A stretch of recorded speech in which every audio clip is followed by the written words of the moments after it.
I'm Gynii Gilliam. I'm the president and CEO of the Coeur d'Alene Area Economic Development Corporation, also known as Jobs Plus, to very many of you. This is our annual meeting of the investors as well as our guests, so welcome again. And I know that this is probably more handshakes than you've all done today, so we do have hand sanitizers and hand wipes on all of the tables in case you guys want to take care of things like that, okay? It's so wonderful to be back in person, and it's so good to see all of you. For first-timers, I'd like to tell you a little bit about who we are. Our board of directors is comprised of 30 of our community and business leaders who believe in economic development. Our mission is to facilitate a healthy economy for the region by focusing on local business growth, attracting new businesses, and supporting entrepreneurial efforts. We are a 501c6 organization that's funded 70% by businesses that are in this room, as well as 30% by the cities and the county in this area. So together with you, we will continue to help create jobs, improve living standards in our community. Now let me guide you to your program. If you open your program, you'll see the first flyer, which is the CdAEDC, and I know it's hard because you all have your plates on top of them. There's a QR code. Please scan it. There's about 6 questions to go with it. You can scan it later as well, okay? And if you think it's something you want to share with us, it's all readily available in that little questionnaire that you're going to get. Additionally, several business partners provided other inserts in your program guide. And like I told you, if you don't have one, it's not because we don't like you, it's simply because we didn't expect such a wonderful turnout today. We wanted all of you to have resources to take back to your offices. They will all be available online on our website under the annual meeting button that Josh will create, and then you'll have all the information you need from the meeting. So there's an NIC information, Idaho Labor, United Way, Witherspoon Kealey, Humanics, Panhandle Area Council, Express Employment, and then, like I said, they will all be available on our website. Again, thank you for being here, and now I'm going to hand the meeting over to Mike Kennedy, the chairman of the board.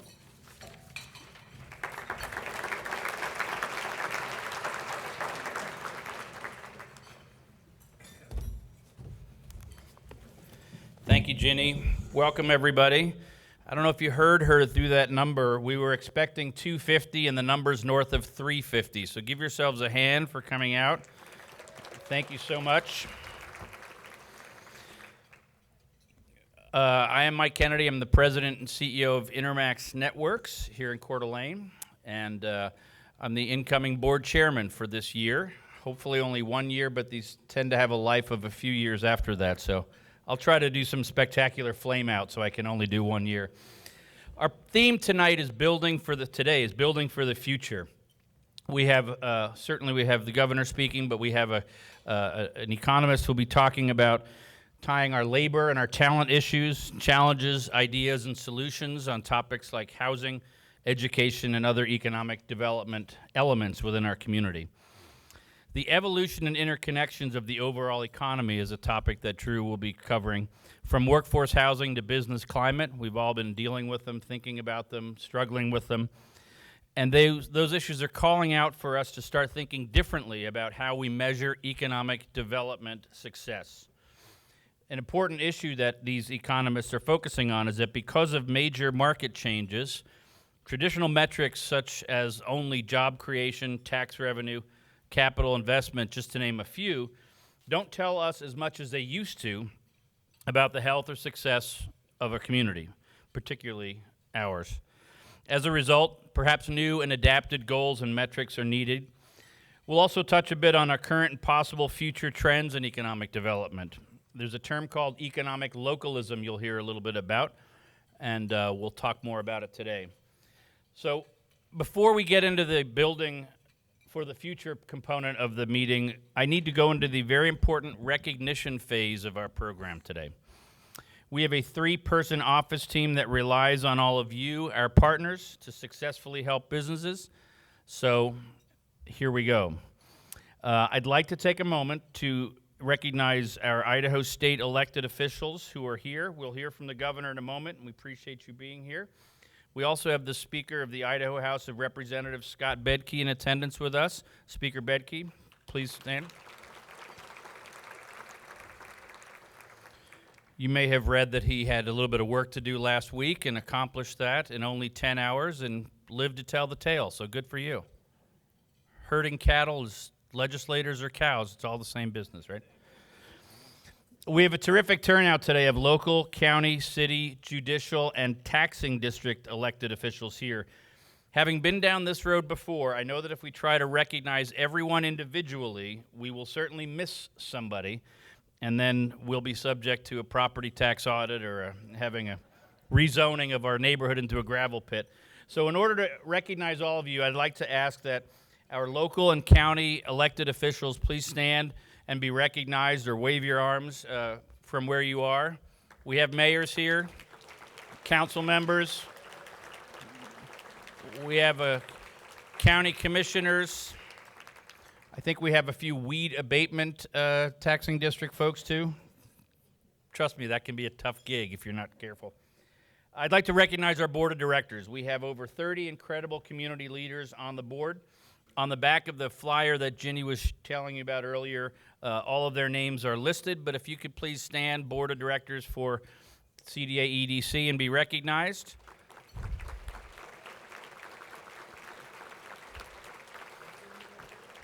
Thank you all, representing a broad swath of the community, from public sector to private sector, education and the like. This is a pretty important group to be involved with. And now on to our sponsors. I'd like to give a very warm thank you to our returning and new premier event sponsors. Jacqueline Site and Riverbend Commerce Park. When I say you, please stand and be recognized. Jacqueline, table's right over here. Tag, thank you all. Spokane Teachers Credit Union. Do we have folks here from STCU?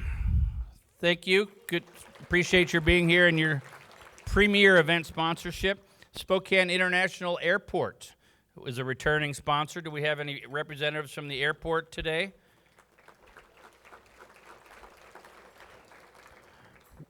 You're important to us. Stay open. Stay involved. And we have 3 new premier sponsors. Standcraft Companies. Is Rob Bloom or any of Rob's crew here from Standcraft? Thank you for your sponsorship. Great to see you. United Way of North Idaho is a new premier sponsor. Where's the United Way table?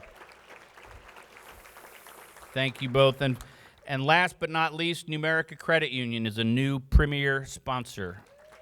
Where's our Numerica table? Thank you all, folks, for being here. Your continued support for this annual event means a tremendous amount.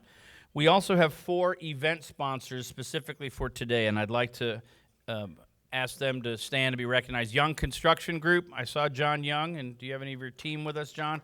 Thank you. Idaho Central Credit Union. We have representatives there. Thank you for being here and for your support. Interstate Concrete and Asphalt. Do we have any representatives from Interstate? They're actually working, unlike John Young, who's hired them all. And then lastly, Ziply Fiber. Do we have representatives from Ziply Fiber here? Thank you all for your sponsorship of this annual event. Obviously, these groups believe in economic development in our community, and you all do too.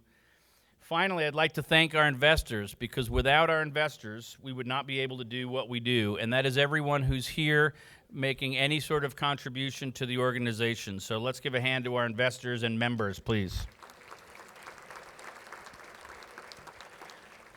It's my distinct honor now to hand the microphone over to a very good friend of North Idaho Economic Development, a gentleman who has spent more time in this area than most folks from Boise can deliver, and I'm really proud to be associated with him. Mr. Tom Kealey, Director of the Idaho Department of Commerce. Tom, come on up.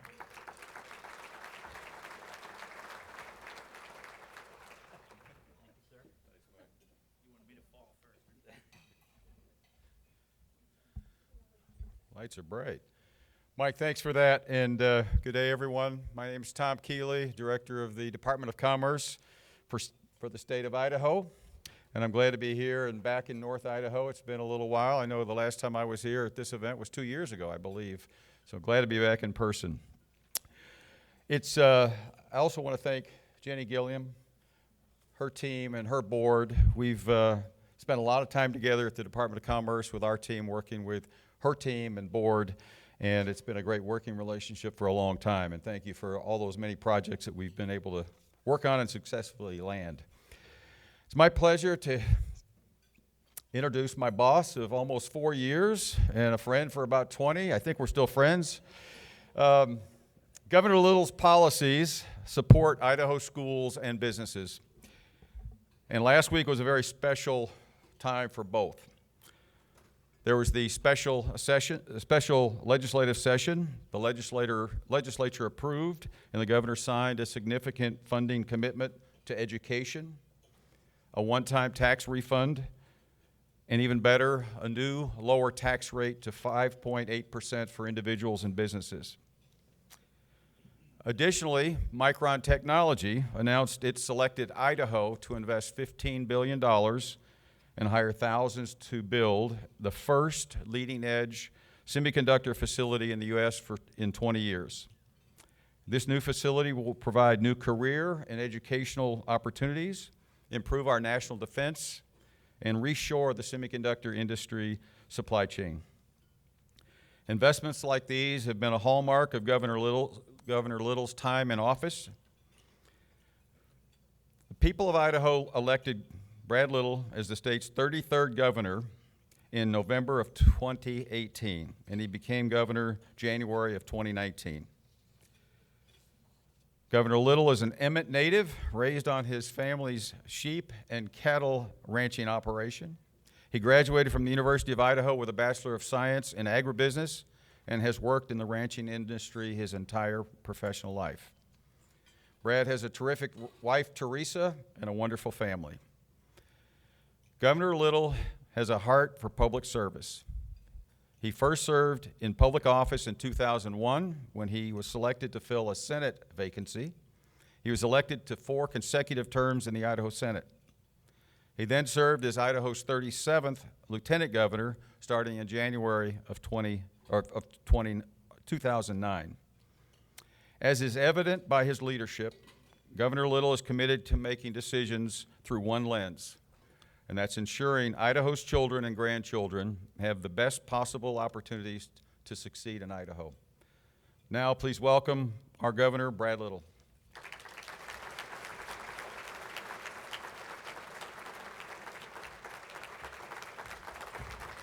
Thank you.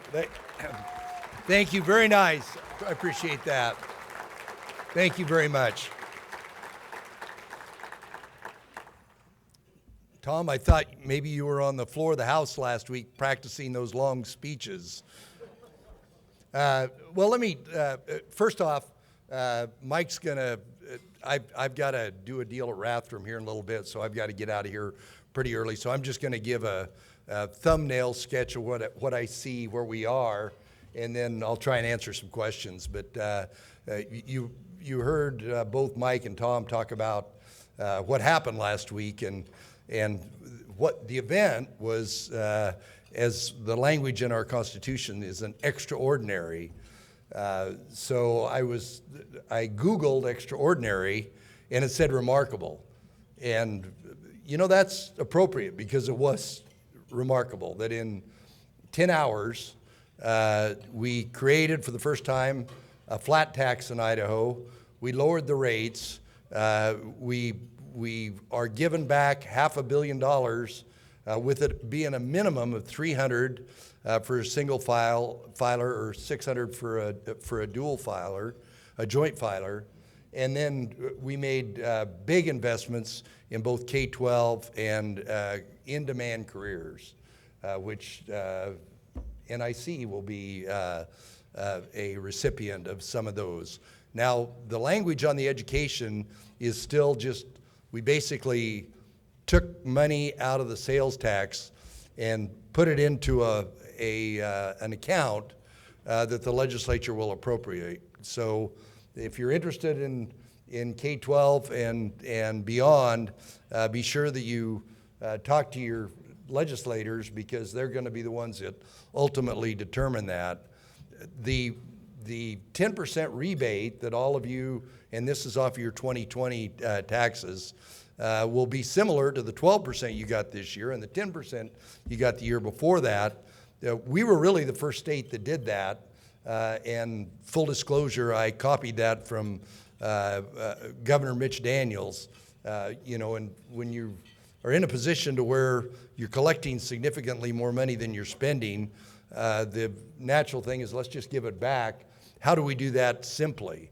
And because the numbers are all there, in essence, when I signed the bill last Thursday night, it went over the tax commission, and all they have to do is push print. Now, I know somebody are going to say, well, I didn't get my rebate.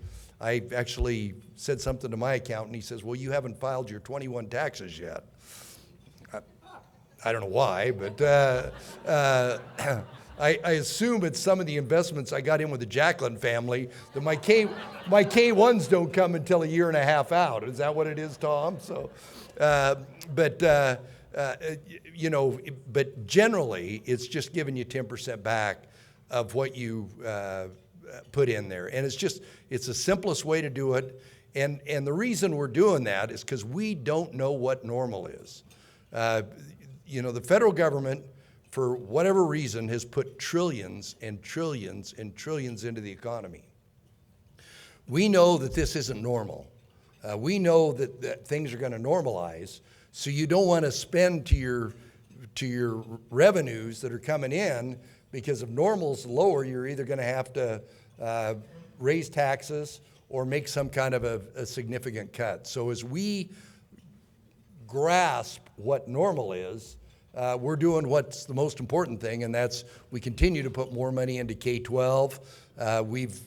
Particularly my passion is literacy, that no matter what you expect of our children, they have to be able to read proficiently by the end of the third grade. And obviously COVID knocked us back a step or two, but the schools are doing a great job. I talked to them. I was at 3 schools yesterday, Scott, was it yesterday? In Burley, Boise, and Idaho Falls. And believe me, they're doing all they can to get these kids caught back up. But we will continue to prioritize education spending. We'll continue to basically be pretty conservative in overall budgeting for the state to where we're in the best possible shape. We have paid off all the debt we can, unless the bonds weren't callable. We've basically decided that we're going to help the state and local address any bridge needs. We're doing a third this year. I anticipate we'll do a third next year, and we'll have our backlog of bridges that need to be addressed done. We're doing an enormous amount of money into roads for maintenance, even though these projects cost logarithmically more than they used to cost. I remember when $100 million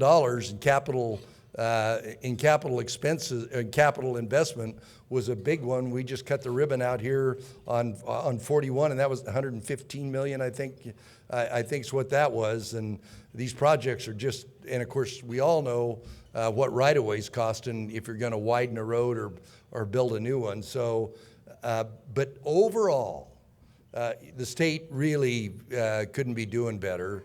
There's a pretty big contest in Idaho.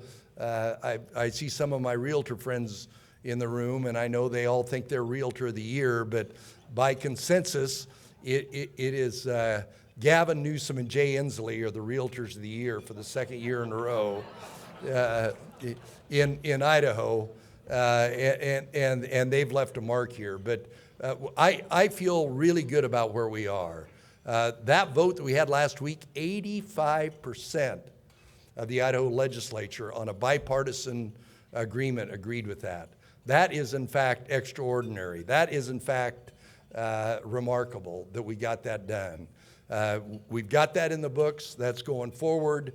We'll obviously we're going to have a big turnover in the legislature, roughly, and people talk about how abnormal it is. In a reapportionment year, 40% is not abnormal, and we're above 40% this year. So because of the way we do reapportionment in Idaho, we always have a big turnover. That's one of the reasons that term limits aren't a big problem in Idaho, because of that reapportionment cycle that incumbents end up being against incumbents.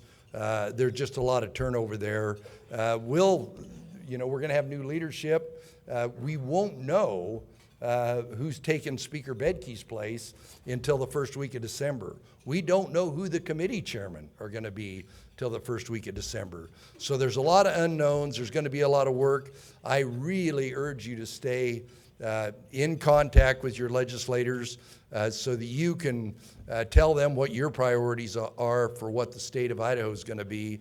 As Tom said, my priority is to make sure that Idaho continues to be a place where we literally offer our kids and our grandkids the best possible opportunity to stay here and to succeed in Idaho. And with that, Mike, I'll try and answer some questions. If you have a question, raise your hand. I'll try to come over with the microphone. We do want questions, not speeches. And our staff member, Josh Wise, I said to him, I'll do the Phil Donahue role. And he's young enough to say, who is Phil Donahue? So questions. Anybody have any questions to start? Mike, back there. Oh, we do. Thank you. Hey, Jim.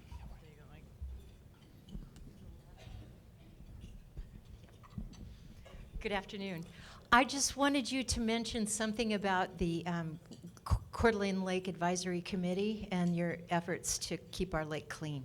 Well, that's, and I think one of the things is economic localization that Gynii or Mike talked about. There's nothing more precious to this part of the state than this lake. And, we've got some legacy issues with this lake. And the group that we put together up here could not have been more productive. The county stepped up, and I was very proud of them to put some money into that. We've got a good plan. We're still waiting on the National Academy of Sciences study about what's going to take place. I will, and most people in the room are aware of this, we're going to have to change the way we do things with this fast-growing population up here and the pressure we put on this precious body of water that we have out here that's precious not only to Coeur d'Alene but to this whole part of the state. But there's some great recommendations there. We're going to get some things done, but you need to continue to stay engaged in there, and whether it's what we do on construction projects, best practices in farming, in logging, and road construction. You can name a whole list of things. Right now we're doing a lot of really deep chemistry about what one component of water quality does to another component of water quality, and that's why we've asked for the National Academy of Sciences study. I'm optimistic about it, but it's just like everything else in this state. As more people grow, as there's more pressure on the resources, it's going to require us to change the way we did things. This town right here used to have 5 or 6 sawmills, probably before that, even more than that. And you look at what's here now, and you look at, the sawmills were here because originally they cut the trees off the side of the hill and floated them across the lake and ran them through the mills. That was a long time ago. But there weren't all these other pressures that are on the lake. This is a very resilient water body, but we still need to treat it with tender, loving care, and I appreciate all the help. Thank you, Governor. Hi, Governor. It's Therese with Idaho Central. How are you, sir? Good. This may be more for the school boards, but I think you may have a little bit of pull. The question is for the last 2 years, we've been allowing free lunches at school due to COVID and that.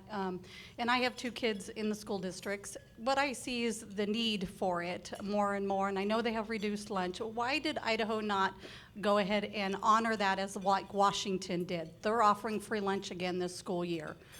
Well, that was actually, that took a legislative action. The federal funds are in fact federal funds. There's strings on them. And we'll see what happens going down the road. But that needed an affirmative action, and we didn't get it, so. Got a question over here, Governor. Jessica? Hi, Jessica Bonar, Advanced Benefits. We know that there's roughly 35 million new mental and behavioral health diagnoses as a result of COVID. We know that there's been incredible pressure on the healthcare body here. And we've got a focus on education, we've got a focus on education wellness, we've got a focus on financial wellness. What is your office doing to solve some of the problems about mental and behavioral health wellness, especially through drug and alcohol addiction for our region? Well, I could talk about this for a half hour. And I urge any of you to go to the Idaho Behavioral Health Council website. We're the only state where the legislative branch, the executive branch, and the judicial branch are all working hand in glove on addressing that problem.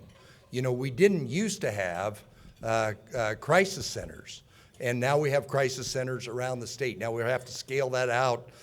You know, it used to be here if Jim's police picked somebody up here, they had to go to the hospital with them. We now have the crisis centers. Then we have the recovery centers, and recovery centers were not for substance abuse in particular. They were not funded on an ongoing basis. We funded them last year, and with the intent that some of the opioid settlement will go into funding them into the future. But we still have a lot of work to do on behavioral health. But if you read that plan, there is literally a step-by-step, what do we do next? You know, in more urban areas like Coeur d'Alene, you know, there's resources that are available. Scaling it out into rural Idaho is even more challenging. And these schools, you know, a lot of that is just public support for the schools and for the teachers. There's been a lot of pressure. I think the two biggest aggrieved parties during COVID were healthcare workers and educators. Both of them just had an enormous amount of pressure on them, and both of them have some challenges.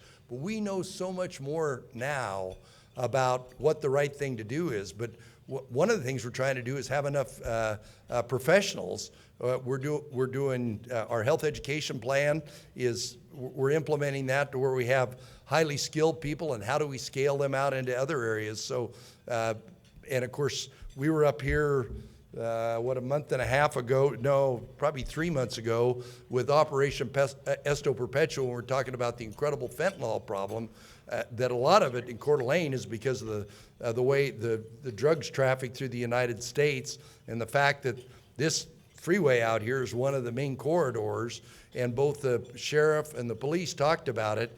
But we have got to, on fentanyl in particular, we've got to intervene on a law enforcement side.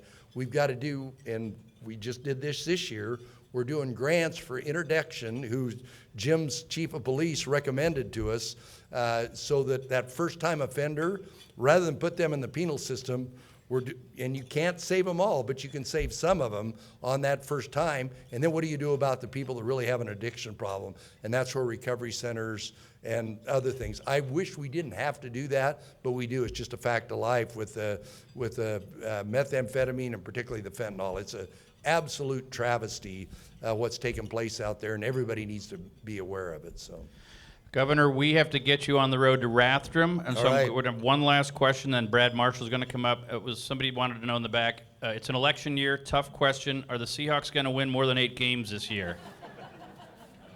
That's way above my pay grade. Brad Marshall, thank you, Governor. All right. Brad Marshall's All going to right. join you here. Thank you for being here. Yeah.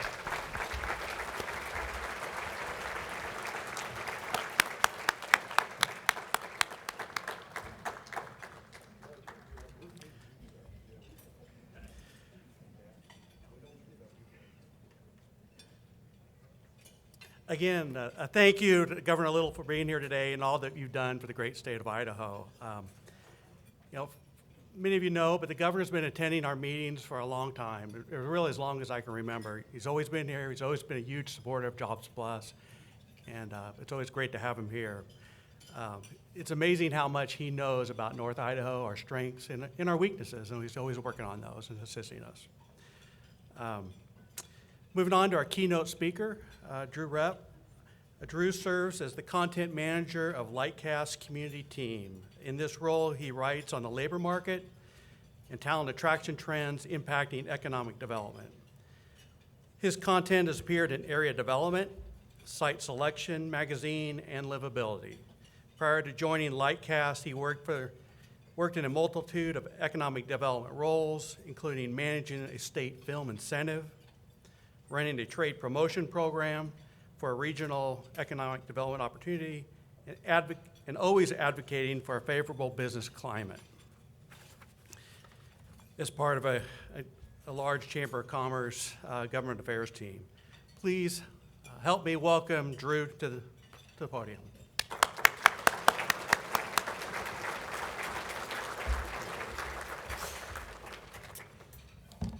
Thank you for that introduction, and as I get set up here,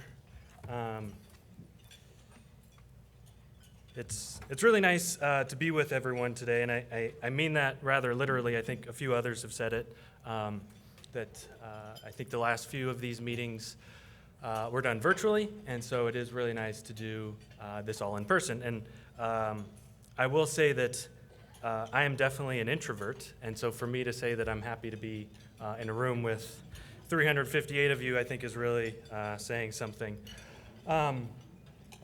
As I was preparing for today, something that was top of mind for me was that I'm probably not your typical keynote speaker. I probably don't fit the mold. I don't have a list of letters following my name signifying any particular qualifications or accomplishments. I haven't published a book recently. I haven't ever published a book.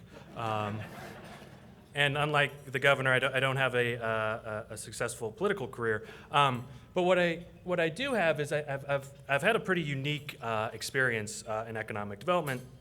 And some of it was mentioned in that intro there. I started in Colorado with the Small Business Development Centers, the state lead center that we oversaw 14 SBDCs around the state. And then that was housed within the governor's Office of Economic Development. That was then Governor Hickenlooper. And down the hall was the state film office, the Office of Film, Television, and Media is what it was called. And in a much former life, I had taken my stab at Hollywood. I wanted to be a screenwriter. And the film commissioner, who's a film producer himself, learned of that, and he said, well, you can carry a conversation about the film industry, so come work at the film office. And so I did that for a while, where we administered the state's film incentive. And I tell people all the time, there's no more two polar opposite industries than Hollywood and state government. So it was an interesting work. And instead of trying to attract businesses to the state, we were trying to attract film and television to the state.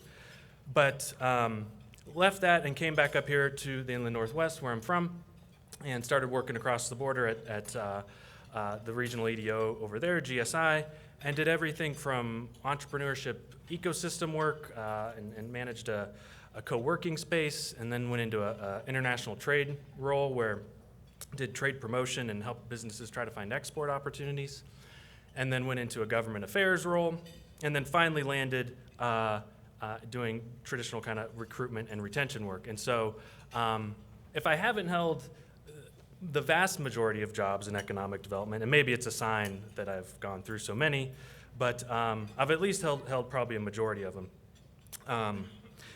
And when I finished doing economic development, I went down to work for Lightcast. And so if Lightcast doesn't sound familiar, it's formerly MZ, based down in Moscow. We were purchased last year, and we were then merged with Burning Glass, which was it was another labor market analytics firm.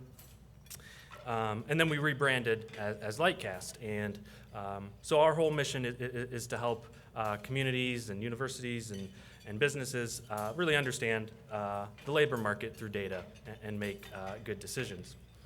So I kind of have these two experiences, both spending a lot of time in economic development and now kind of on the outside looking in. My day-to-day, I write about how communities are using labor market data, how economic developers are finding success with it. So I kind of have outside and inside. And through that, I've developed some, I guess you could say, philosophies and theories on economic development, and one of which I'm going to share today, which is about metrics and goals. And I'd be lying if I said there wasn't one other input into my views on this.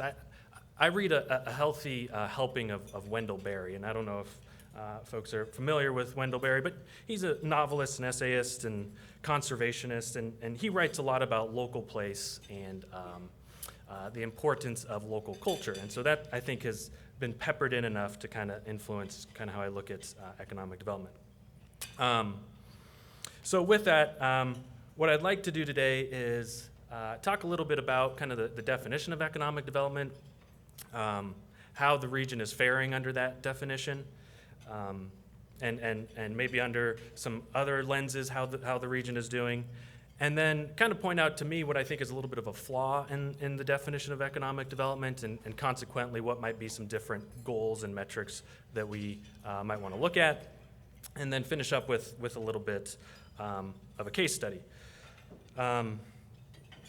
So to start off, so this is the definition of economic development from the IEDC, and the IEDC is the International Economic Development Council, the kind of the industry association for economic development. And it says, economic development is programs, policies, and activities that seek to improve the economic well-being and quality of life for a community by creating and retaining jobs and providing a stable tax base.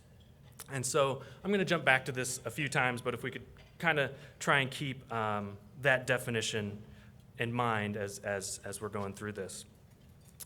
So kind of under that definition, pulled some different statistics, and I promise I'm not going to do a bunch of statistics. I don't think folks want another like forecast or anything like that, so I'll try to get them all out of the way here at the beginning. So over the last 5 years, 15% job growth.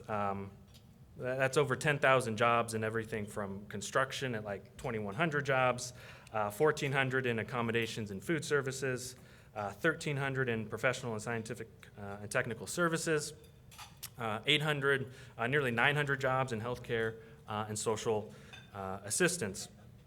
And then, at least as of May, the unemployment rate was at 2.6%. And I believe that like 3% is considered full employment. And so in a very good spot on unemployment. And then the gross regional product has grown nearly 40% from about 5.5 billion to 7.6 billion over the last 5 years. And so, as you look at this, I understand why you have an annual meeting, because you got to elect new board members and report out. But in my mind, it's kind of like everything seems to be humming along pretty nicely. Like, is there really a reason to get together and talk about this? Gynii and her staff might have kind of worked themselves out of a job. Like, you could just put them out to pasture, I guess. And there's other areas with that too. So tax revenue is a big part of that economic development definition. That's tax revenue is up 28% from about 370 million in 2017 to 470 million in 2021.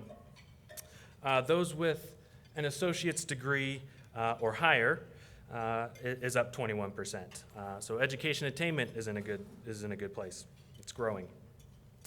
And then the average earnings per job has jumped roughly a quarter, from about nearly 47,000 to about 58,000. So things are looking really good from what I can tell under that economic development definition in Kootenai County and the region. But I think you can look at some other things around a region. And I'll say this isn't just Kootenai County. This is probably every community and region across the country that you could do this with. But you could look at some other things. You could look at the labor force participation rate, which is down to 60% from 61.6 just pre-COVID in 2019. And that might not seem like a lot, but that's the difference of about nearly 1,400 jobs. That's 1,400 people that, for whatever reason, are choosing not to engage in the economy, whether looking for a job or in a job themselves. And so that I would think would be a little concerning. So we have some job postings data where we can look and see what's going on with job postings. And I think I saw last year Gynii Health presented and just talking about all the wonderful things going on with Gynii Health, the growth they're having, the new physicians that are coming on board. But there was also concern about just the hiring needs that they have. And nurses being one of them. And in August, there were 210 unfilled nursing roles. So there were 242 unique job postings for nurses and only 32 hires. And so, coming out off of a pandemic, and anytime any of us, need health care and support, it probably doesn't feel too good to know that there aren't enough nurses in roles. No surprise about home prices, and I think that it totally depends where you're sitting. Maybe this is a good thing to you. Maybe it's not. I think again last year the Affordable Housing Authority spoke as well, and just how unattainable home ownership is for a wide swath of the community, and what that does to rents as well. So that's not surprising, and I think that over 500,000 is roughly doubled since 2017. All right, I'm almost done with the stats side of things. So I mentioned earlier the average earnings per job has gone up, but that's nominal, and so that's not accounting for inflation. And I think we're all very aware of what that's done, particularly over the last year, but I kind of looked going back 5 years, and it's kind of interesting to see some of the jobs out there that security guards, real wages are down 15%, receptionists 13%, waiters and waitresses 10%, cashiers down 1%, and retail sales is up a few percentage points, but pretty close to flat. And I think we've all probably been in these situations where you call someplace up to make an appointment and no one answers, and there's no receptionist there. I went to a funeral this last summer, and I realized the COVID years had caught up to me on my waistline, and I didn't have any pants that fit. And so I went to the department store, and it took a while to find some pants because the shelves were rather bare. But once I did, I couldn't find anyone to give my money to. I walked around for like 10 minutes. I went to the different cashier stands, and there was no one to give my money to. My wife was with me, and I turned to her and I said, "Is this kind of like college, where if the professor doesn't show up after 15 minutes, you can leave? Like, can I just take the pants if no one is here?" And I did end up paying for my pants,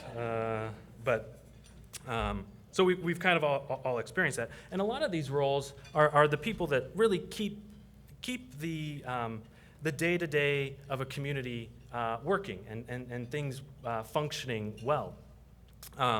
Just a few of these I just thought were really interesting. So you see plumbers, electricians, and small engine mechanics.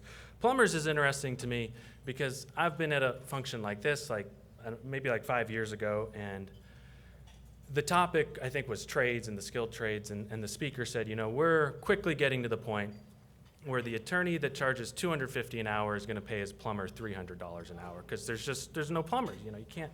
And I said, yeah, that's right, because, supply and demand, there's a smaller supply of plumbers, people going into the trades, and there's no fewer flooded basements and clogged drains, and so, yeah, they're going to have to start paying them. And it doesn't seem like that's happening, which is just kind of fascinating, I think.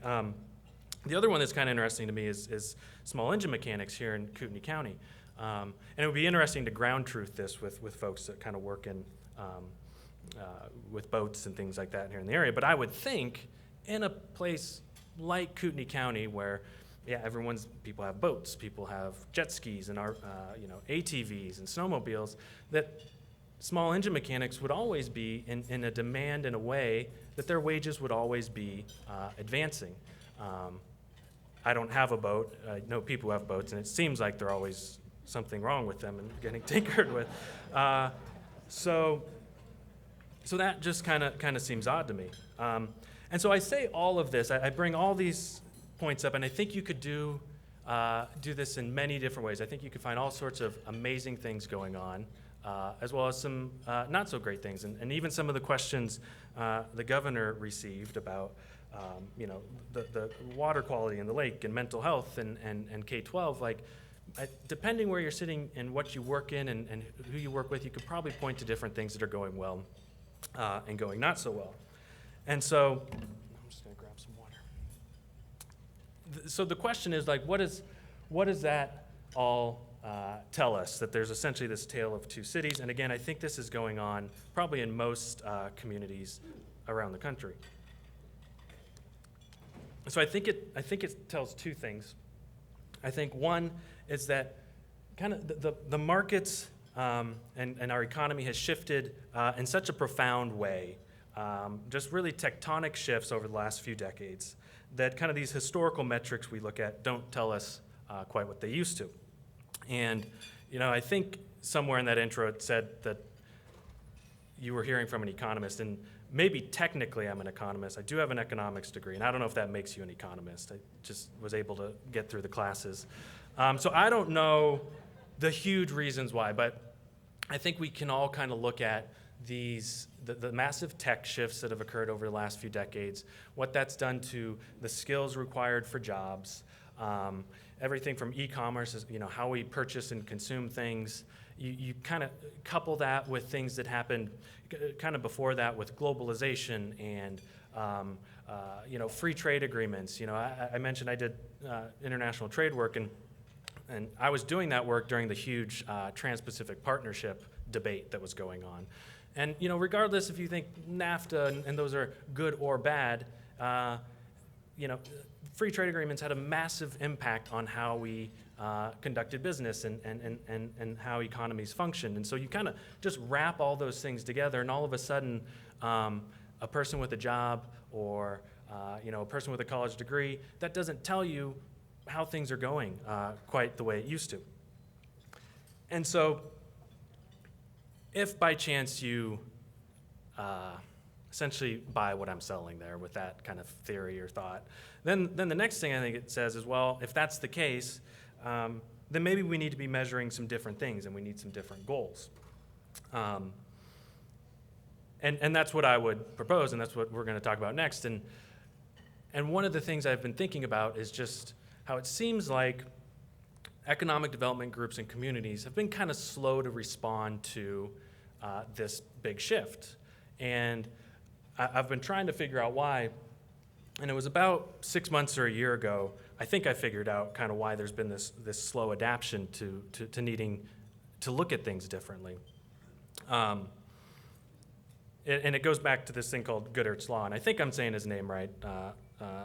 Charles Goodhart is a British economist, and I guess when you have like a principle or a theory and it's like so good, they make it into a law. So he has Goodhart's Law, which is when a measure becomes a target, it ceases to be a good measure. And so I work as a writer for Lightcast, and I was talking to another writer, and the undertone always with writing, because we sit in the marketing department, and the whole reason we're writing is largely to generate interest in business and interest in what we're doing and leads. And so there's always a little bit of a push to get more leads. And he said to me, yeah, I'm a little afraid if we lean into that too much, we're going to get into a Goodhart's Law situation. And that makes sense. You can create clickbaity things and ways to get people's emails and can get all your emails. But that's leads are a measurement towards something else. A nice talent pipeline, or I'm sorry, a pipeline of leads, revenue. It's a measure on the way to something else. And after I heard that, I was like, I think that's the problem with economic development. I think economic development is suffering from Goodhart's Law. One of the things I read about Goodhart's Law, it says, when we set one specific goal, people will tend to optimize for that objective regardless of the consequences. And so this leads to problems where we neglect other equally important aspects of a situation. And definitely in a complex economy and market, there's so many things to potentially be paying attention to that are important to a situation. And so when you go back to this definition, that economic development is programs, policies, and activities that seek to improve the economic well-being and quality of life for a community by creating and retaining jobs and providing a stable tax base. And so essentially what I would argue is that currently we have the same measure and the target in economic development. In many cases, that job creation and capital investment, those types of things, they're both the measure and the target. And I was a little concerned in having this topic because Jenny's going to come up and talk about some of the successes in the region, and my concern is, oh no, there's probably all sorts of amazing job growth to talk about and capital investment. So I'm not saying that those things aren't fantastic. They are. It's just I think that they, again, are measurements towards some other goal. And so you see some of these kind of traditional economic, what I think should be metrics or measurements are often becoming goals. So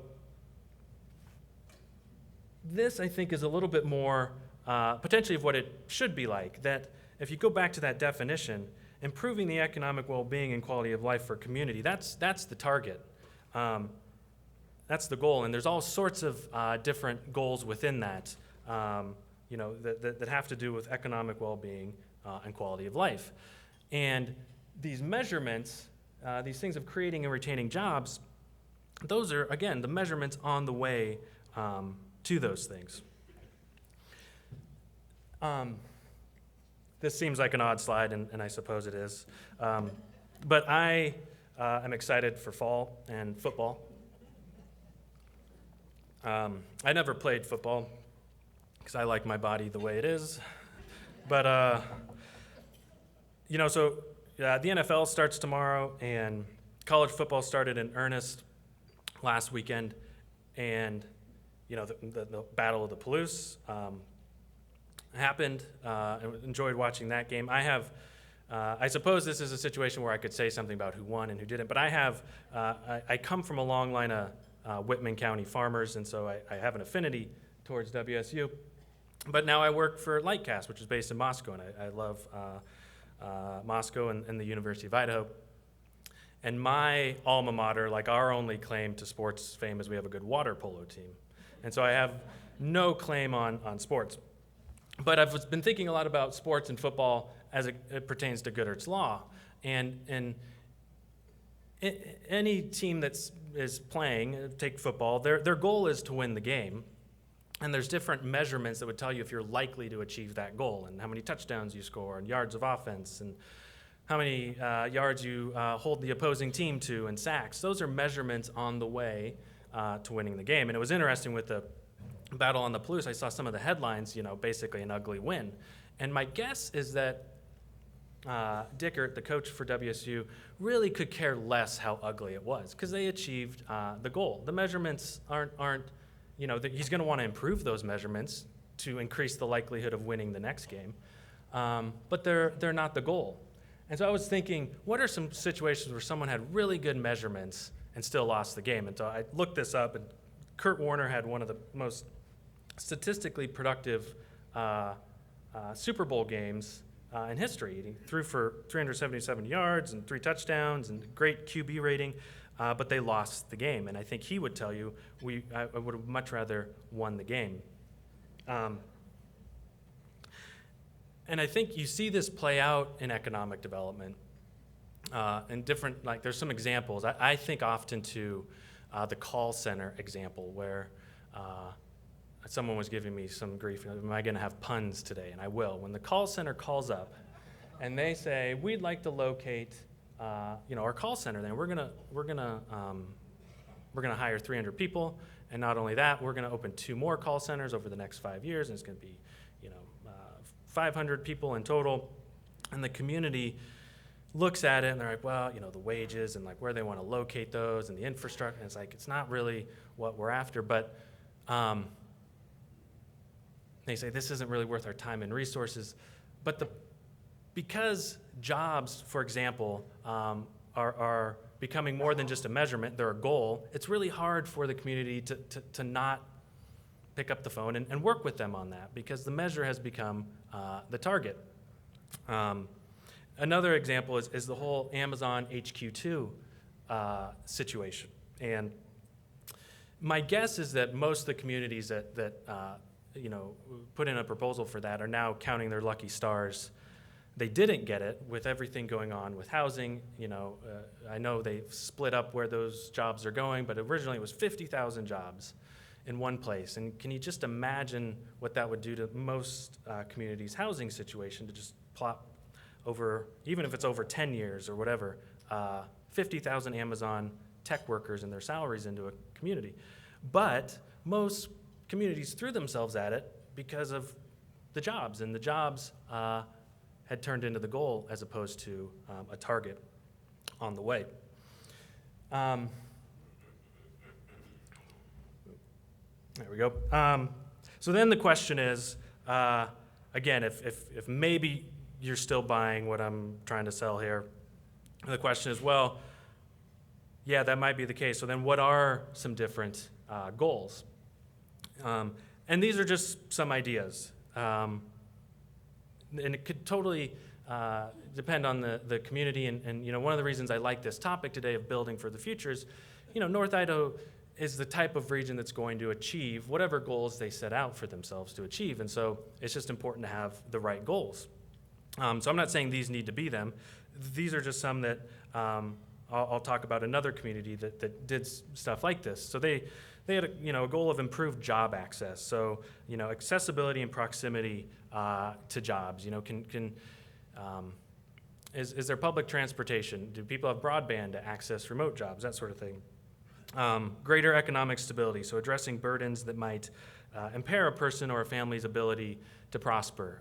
So housing burden, food insecurity, ALICE population, those types of things that would go into a greater economic stability, that if people and families are stable, they're able to then take part in the economy and stabilize the economy. A goal might be having more innovation. Just with emerging industries, we want to be a more innovative community.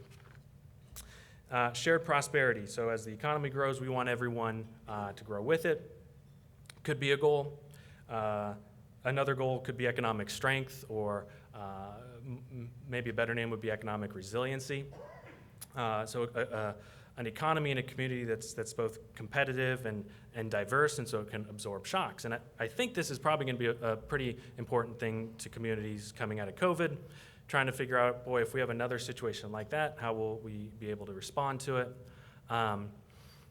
If a legacy employer closes, always in Spokane, and this area too, because it impacts here, but what if Fairchild Air Force Base ever closes down? What does that do? How do we absorb that shock? So economic resiliency. And so I kind of talked about some of these, but then there's measures that would go into those. Again, job proximity. Fortunately, currently this is an area where it's not like LA where you're spending 60 minutes to 90 minutes commuting each way. But you can imagine how that would potentially deter people from accessing a job. So economic stability, I mentioned some of those things.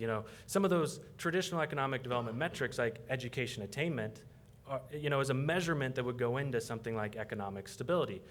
If people have more education, they're able to access different jobs and better jobs, and so that would help stabilize our economic situation. Wage growth would probably go in there, talking about those real wages that are just lagging so much. Innovation, so there you see like growth in IT jobs. So it's not that job growth isn't important, it's where does it fit into some bigger goal. Shared prosperity, you could look at something like Gynii coefficient, which is it's a measurement of income inequality in a defined region. You could look at median household income. Just different measures that tell you, is there shared prosperity going on? And then economic strength or resiliency. You see some of those classic things like GDP and per capita GDP and job growth. So there's a situation where you could have some loftier goals. And I don't know if they're necessarily loftier, but they're just different from the measurements that are always going into them. So what I wanted to do quickly is just look at a community, and I'll say I've been at a lot of functions like this where someone was speaking about economic development, and a lot of times they'd talk about a community, and that would be a lot of their presentation. And I always felt like the undertone was, see, this community's got it figured out. You need to get your act together and start doing what this community's doing, and then things will be good for you. That's not what I'm doing at all. I'm not saying Memphis has really got it, they know what they're doing. This is just really kind of validation for my talk today and some self-preservation that, this is actually happening. Like, I'm not crazy. So Memphis has, they came out with it like a year ago called their People-Powered Prosperity Benchmark and Initiative, and they kind of had this advantage. They were part of a Brookings group with a cohort of some other communities, and they went through this Brookings program. So they had kind of the swim lanes and the resources of a big institution like that. But I think lots of communities can do it. And they came up with this People-Powered Prosperity. And the thing that jumps out to me about it are kind of those subtitles there. Creating thriving households to power a global economy. And then thriving people are the key to a prosperous future for the greater Memphis region. And when I saw those, I'm like, that sounds pretty different than a typical community or economic development mission or slogan. I think a typical one would be, thriving industry and job growth are the key to a prosperous future for the greater Memphis region. I think it's historically what you would kind of see.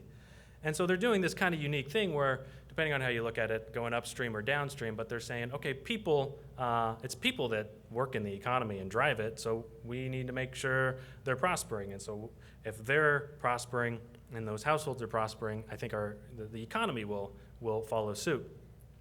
And so, they did what most communities do when they do something like this. They benchmarked themselves against 9 other peer communities and said, it's not good enough for us to just get better, because what if the communities we're competing against are getting better than us, then we're no better off. And so they looked at the typical, like industry mix and, geography and different things and said, here's who we're competing with. And they benchmarked themselves against those.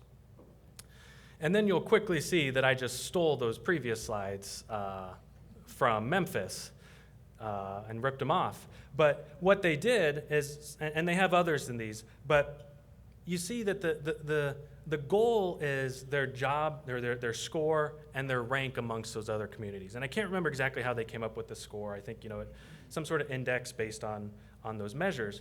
But the goal is separate from the measurements. And so the goal is to improve their job access score and get a better ranking against their peer communities in job access. And the same thing with economic stability, improving that score and improving their ranking. And so you see a lot more of those separate measurements. And I think in each one of these, there's more than just those 5. There may be even more. So they did it with shared prosperity and what they call economic presence and industry diversity. So just an example of separating goals from metrics and looking at it a little bit differently. And just thinking about this, and so since I did steal those other ones, I kind of thought, well, what if I came up with a goal? What might it be? And one that comes to my mind quite a bit these days is something around like community fabric, which sounds not like in the realm of economic development, but as I continue to kind of read and hear about what communities are doing, I think the line between economic development and community development seems to be blurring more and more. And housing is probably a good example. I think historically housing has been thought of as a community development thing, that it's it's in that realm of other community development things like streetscapes and Main Street programs. But there was actually this article that was floating around recently, last few weeks, by this guy, Bruce Katz. I think he was a Brookings guy, and he actually, I think, has written books. So you should get him next year. And And he wrote this article that was floating around, and the title was Housing is the New Economic Development. And basically saying if communities don't figure out housing, they're DOA.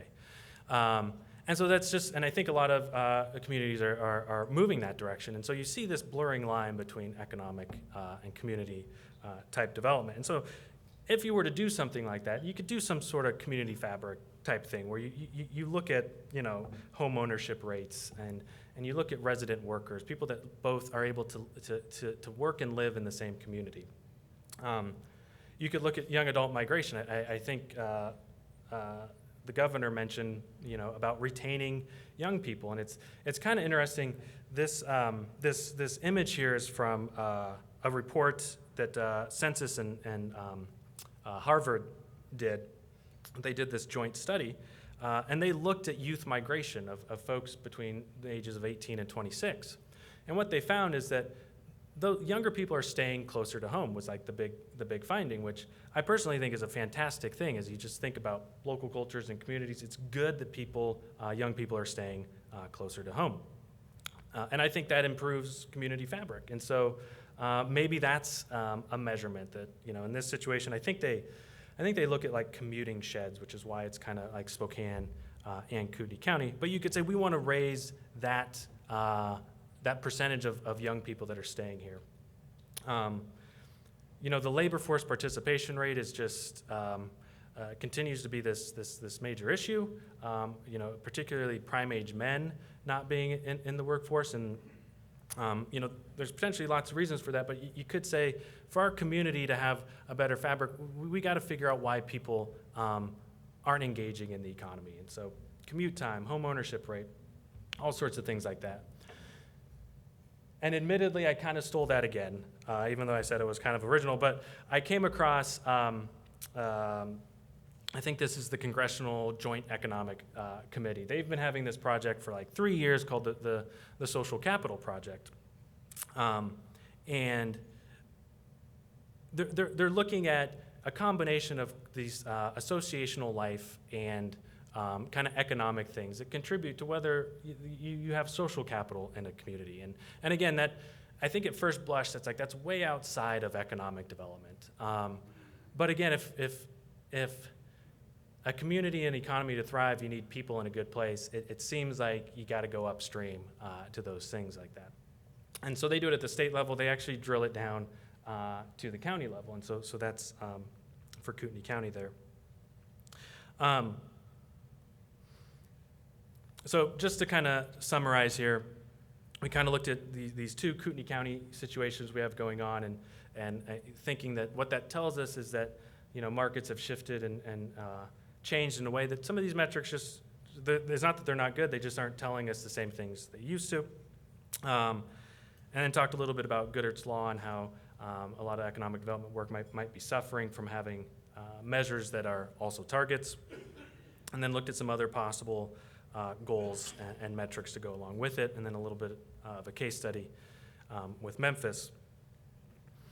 And so, believe it or not, I have like 15 more slides. Yeah, and so I'm not going to go into those.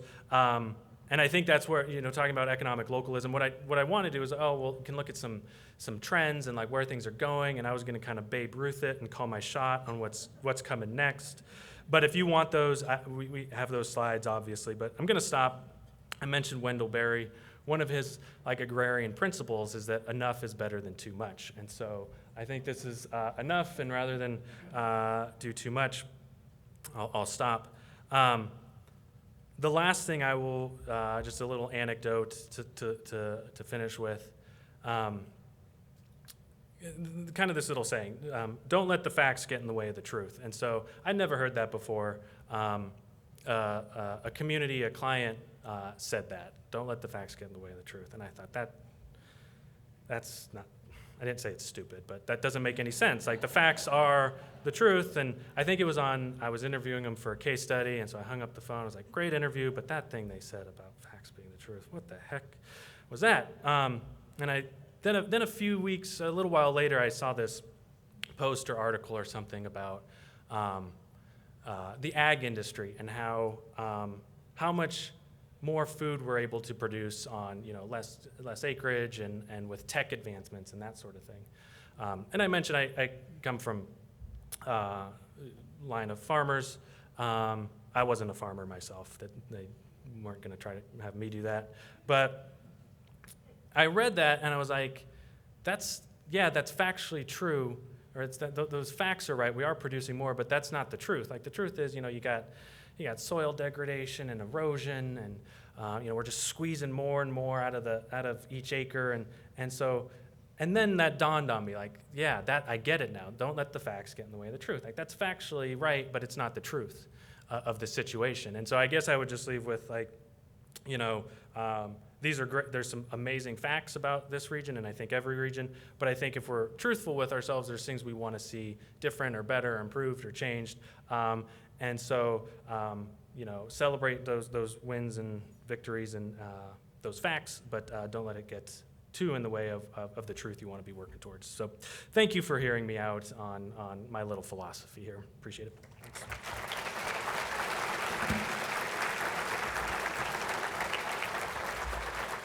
Thanks. Yeah, you have to stay. I'm going to make them stay a little bit. We're going to do a little bit of Q&A. Mike, do you have that microphone still? I got a couple questions that have already been submitted. All right, we have time for a couple. Tom Kealey has. You want to start here? Give us your philosophy on Bitcoin. Like 3 years ago, I was at in the Northwest Partners meeting nearby. And I can't remember the economist there that basically said, like, that is snake oil. Like, don't get it. And so since I am not a good investor, I just kind of took that as good advice. Like, okay, I'll stay. I guess what I would say is, you look at a dollar bill and it says, this is legal tender for all debts, public and private. And I guess my thought has always been, like, unless you can pay your taxes with it, in many ways, it can't, how much value can it hold? So that, I guess, would be my thought on Bitcoin. Yeah. Brad, why don't you ask one of the One of the questions I think we're all asking is, when do we get our employees back? I think that has to do with kind of that community fabric thing. And there's the big talent attraction push and game that's going on. And I think you get them back when you just keep the ones you already have. I think talent is just it's a microcosm of what the whole business recruitment and retention game used to be, of like, oh, you try to recruit new business. Like, no, you just keep the ones you have. And so I think it goes back to keeping existing graduates and young people in the community. And that's where you're gonna start solving that problem. Again, so talent attraction is this big thing now. And my dad, who is I would consider more of an economist, he used to say, and I think other people say it, he's not the only one, but when the economy zigs, you zag. And so I think if everyone's going after bringing people to their community, that's zigging. You should zag and just focus on the ones that are already here. And I think that will help solve more of that labor issue. Yeah.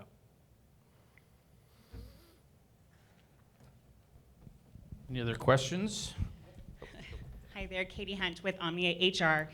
Great presentation. Thank you so much for all the great data. I'm curious, you mentioned innovation. In your preparation for today's presentation, was there anything that stood out to you when it talked about innovation that you could share with the employers in this room?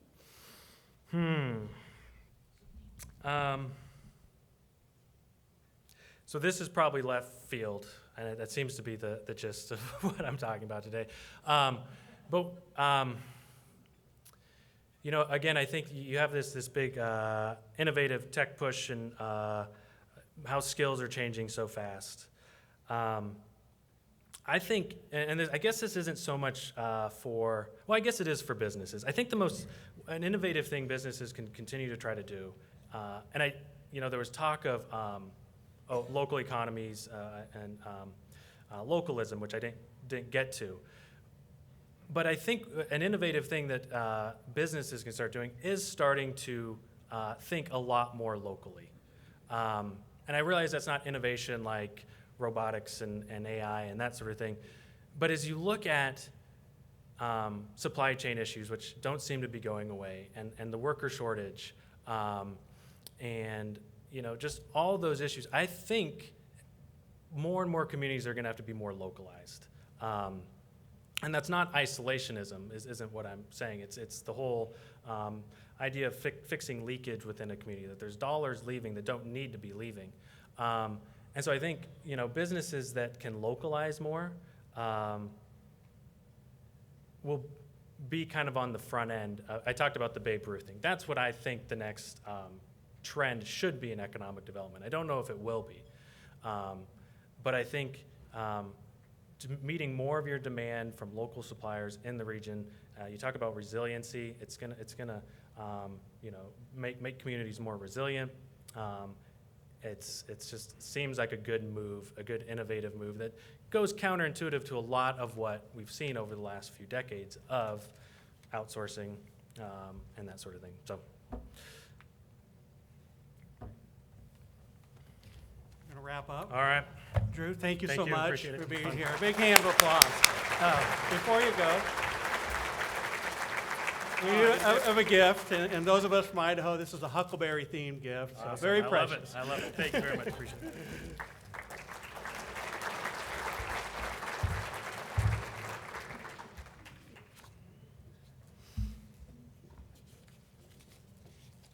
Yes, we have a small script up here, so I'm trying to get to the right page.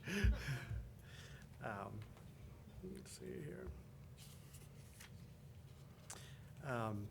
Pretty brief. We're going to transition now to the business part of our meeting. I'm going to call Tag Jacqueline up, who's going to take it over from here. And it'll be short and sweet, and then we'll go on to Gynii and wrap it up.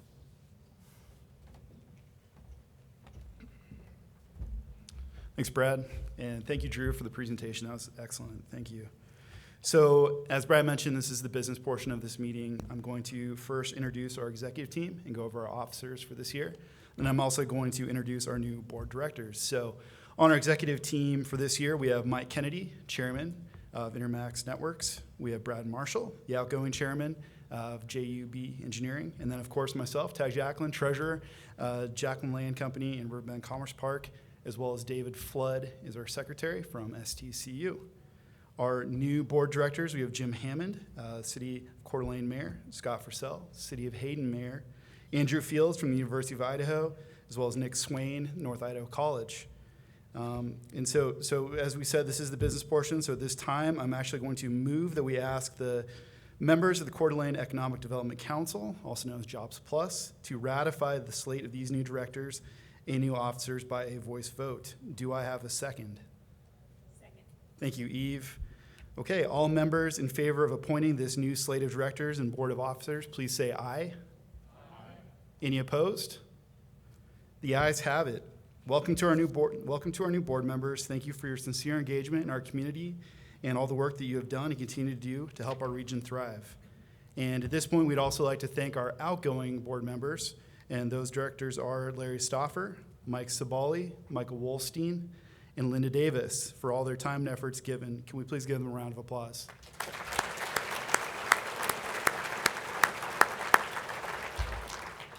Okay, Mike said keep it quick, so we're moving on. I'd now like to ask Gynii Gilliam to return to the podium to present her annual report.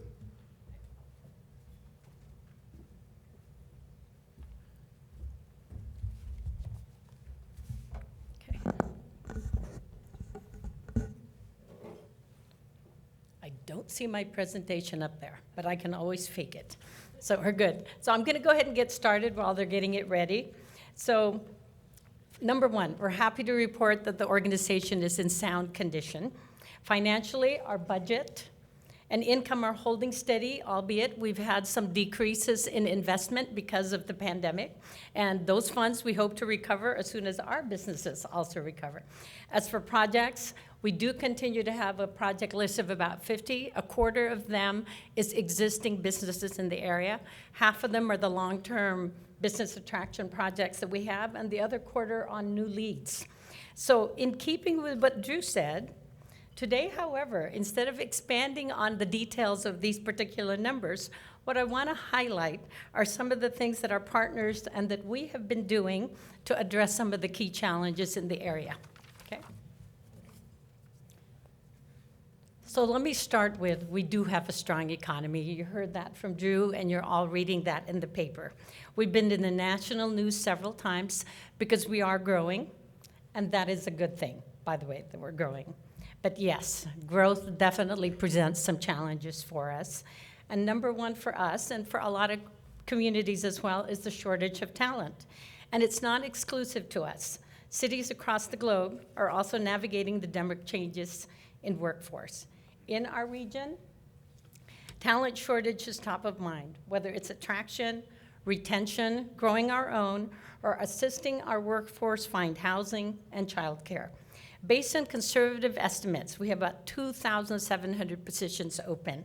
And Kootenai Health, we feel your pain, and we know it affects all of us if you can't find nurses in the area. So our primary focus has been on existing businesses. What this means is that we want to ensure that our local establishments are able to sustain operations or continue to grow. Taking care of all of you who have been employing our residents and supporting our community has always been a major part of what we do. Historically, we were involved with K-Tech, the Parker Center, the Health Urban Renewal District, and other urban renewal districts. More recently, we convened all of our partners to provide COVID resources in the form of town hall meetings and also the weekly info sheets that we sent out to all our business people. We're also continuing to grow the I-90 Aerospace Conference to help our local manufacturers connect with larger manufacturers like Boeing, find new supply chains, and to keep it localized. Drew, thank you for that. That is one of the things that I-90's goal is to localize that supply chain for aerospace. Just as well as we also want to attract new businesses that also will strengthen particularly that region, okay? Doesn't mean that we're ignoring business attraction, okay? And that we should ignore it, because we need all of it to succeed. Attracting businesses, for instance, in the health and the tech sector is good for the community. It helps strengthen existing industries, expands job opportunities, and increases our tax base. The diversified economy is what helped us weather the recent recession and the most recent pandemic, of course. And it will continue to keep this community stable through the future ups and downs of the global events and economies. Economic development does not have an end date, okay? Goals and objectives change with the community. Right now, it's addressing the workforce and housing shortages. Tomorrow, it will be something else. And yes, we are growing, and again, that's a good thing. Growth means more job opportunities, better wages, business growth, even better healthcare. And I say even better because we really already have excellent healthcare in the area, and more services and resources for everyone. Okay, so what are we all doing? Okay, well, our partners, whether it's the state, the region, the cities, the counties, and other nonprofit organizations, have been downright amazing. Okay, for talent and attraction, here's a sampling of what's been happening. Idaho Workforce Development Council, John Young, wherever you are, thank you for serving on the board. They brought to us the Idaho U.S. Chambers Talent Pipeline Management Program, okay? And the program is an industry-led program so that we build cohorts so we can find solutions to their most pressing needs. And it could be from upskilling and retraining to navigating hiring trends for the new generation.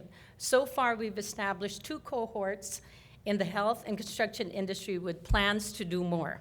If you're interested, please contact our office or Vicki Isaacson. I don't know if I saw her here today. I think I did, okay? And she is our partner in crime on this talent pipeline management program. We've shared reports produced by Lightcast outlining the reasons for the shortage of the talent, and an accompanying report that they also produce on the possible solutions. We've also been sharing all the Idaho labor reports on trends and statistics. In addition to that, our K-12 and our higher education in the area are continuing to work closely with businesses to better align programs with business needs. The various inserts in your programs that I mentioned earlier are there to help you navigate the new landscape. Okay, TPM also highlights growing our own workforce. We received a grant from the Workforce Development Council to hire an FTE for 2 years, focused on starting more industry cohorts throughout the 5 counties in North Idaho, and I believe our North Idaho partners are in one of the tables locally. We also received an AmeriCorps Vista member grant via Idaho Serve at Idaho Labor to fund 1-year full-term service position to help with both workforce and housing research. Okay, so here's the bad part. Like all of you, I can't find people right now. So we're working on that. As soon as we have it, we should be able to get these programs going.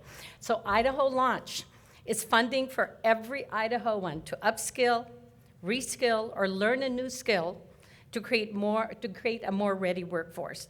So everybody made that happen. Thank you very much. Launch Northwest. I know they sound the same, 2 different things. Idaho Launch and then Launch Northwest. It's Innovia Foundation's initiative to provide higher education funding for every graduating senior in North Idaho and Eastern Washington by 2024.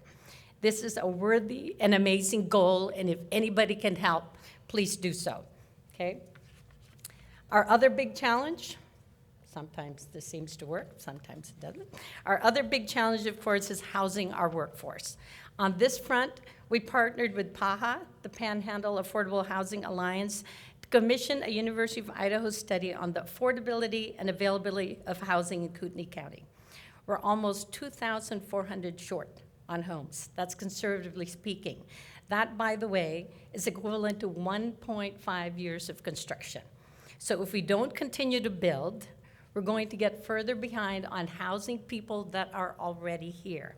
So I know this particular subject is more complicated than how I'm making it sound, but not building is not an answer, okay?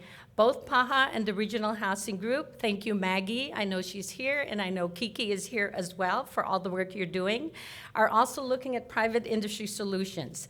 The good news is we have several developers that want to help. So we're going to have links to all of this, like we have links to the inserts that you have. Okay, and then these are the studies that I mentioned. Last but not least, of course, focus on childcare options for our workforce is very critical. Mark and Carrie, I see you over there. Thank you very much for your work on this. During the pandemic, we lost a lot of women and also some men from the workforce, people who help sustain and grow our businesses. We're encouraging looking at childcare for workforce retention and attraction. United Way is also working with local businesses in the state to see how we can best tap into the infrastructure funding for childcare through the ARPA funds. These young children, they're the future of our communities, so we have to take care of them. So this is all connected, as you heard from Drew and everybody else, and the governor as well. People, schools, homes, roads, telecom, workforce, parks, businesses. It's all the parts that make these communities the best. Okay. It's easy to get lost in all the things that we need to solve. And I know it keeps me up at night at times. But as we should keep reminding ourselves, these are better problems to have than the alternative of having high unemployment, too many houses, empty storefronts and offices, events that are happening across many towns in the US. So some quick reminders. We do have a strong economy, an outstanding educational system that we should all support, little aside there, and we do excel in planning for the future. And as I've said before, big challenges give us transformational opportunities. And I know this is preaching to the choir when I do my call to action, but I think we can all use a bit of inspiration and encouragement. You're all already part of the solution because I know all of you are trying to make this community, our home, a better place for everyone, not just for you guys, but for everyone. So let me leave you with this thought. There are always risks and costs to action, but they are far less than the long-range risk of comfortable inaction. JFK. Okay, thank you very much. We appreciate you being here.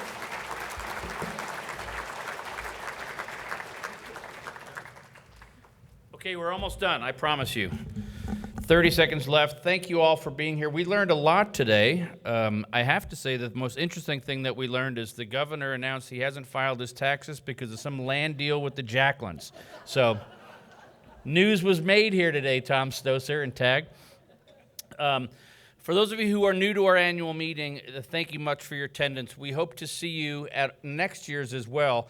Historically, this event has always been in the spring, but the pandemic changed a lot of that, and we had a difficult time finding availability. But we've slated to move it back to the spring next year, Tuesday, May 16th. You'll hear a lot more about that, but we do want to have you involved. If you're interested in becoming an investor, please, where's Lauren? Lauren Witten-Kaboth. Lauren, would you stand here? Give Lauren a hand. Lauren is one of our staff people. She's our investor relations liaison, and she wants to take your money and use it to good effort. And contact Lauren or any of us on the board. We can help supporting in that. I want to thank you again to our premier event sponsors, Riverbend Commerce Park, Jacqueline Site, STCU, Spokane International Airport, Standcraft, United Way, and a big thank you to our event sponsors, Young Construction Group, ICCU, Interstate Concrete and Asphalt, and Ziply. Thank you to our guests, elected officials. Certainly thanks to Governor Little and Speaker Bedke and Drew Repp as our keynote speaker. You have a unique style, very, very thought-provoking, and I appreciate that. Thank you to Lauren and Josh from our office who make things go. Make sure you open those meeting survey QR codes that are in the flyers that are there. We'd love to get some information. Finally, there are gifts on your tables, which Kara Hekla is going to use for vodka, the glass lit there. And we'd like you to take them home. Don't leave them here. Last but not least, I did not introduce someone who needs to be introduced today. She's usually in the background of things, but Bobby Jo Muehlman is here. Bobby Jo is the Deputy Chief of Staff for Governor Little and the Director of Intergovernmental Affairs. And whenever anybody who deals with the legislature or the governor has a problem, she's one of the first people you call and things get done. So thank you for being here, Bobby Jo, very much. Director Kealey, glad that you are here again in person. And with that, I'd like to adjourn the meeting and encourage you all to join us if you're not a member, and we'll see you in May. Thanks a lot.